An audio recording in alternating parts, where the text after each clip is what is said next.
ती दाखवू आपण। बिहार निवडणुकीचे शेअर मार्केटमध्ये पडसाद उमटलेत बघा। अर्थ जगतात देखील बाजार उघडताच सेन्सेक्स 300 अंकांनी कोसळला।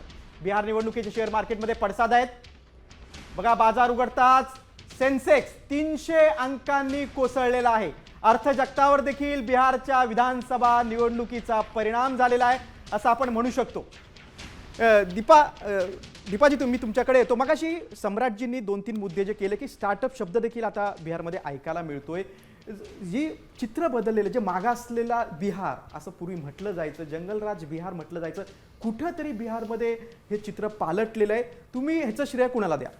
जंगलराज याच्यामध्ये जो काही बदल झालेला आहे त्याचं श्रेय निश्चितपणे आपल्याला नितीश कुमारांना द्यावं लागेल।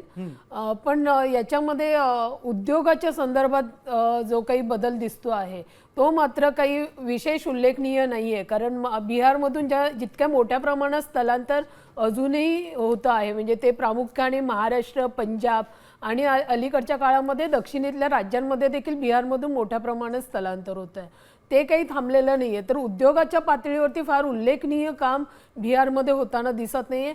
हा पण जंगलराजच्या बाबतीत मात्र निश्चितपणे फरक पडलेला आहे। इथे एक आपल्याला अधिक नमूद आता करावं लागेल, जी आकडेवारी येते त्याच्यामध्ये काँग्रेस अगदी 4थ्या क्रमांकावरती दिसतंय। काँग्रेस महाराष्ट्रामध्ये देखील काँग्रेसची या विधानसभा निवडणुकीत वाईट परिस्थिती होती आणि आता बिहारमध्ये देखील काँग्रेससाठी हा खरंच गंभीर मुद्दा होणार आहे आणि ह्या निवडणुकीमधली ही महत्त्वाची घटना असेल। काँग्रेस जर 4थ्या क्रमांकावरती गेलं तर त्याच्यावरती आपल्याला ही एक आकडेवारी सगळी येईपर्यंत त्याच्या आपल्याला अधिक चर्चा करावी।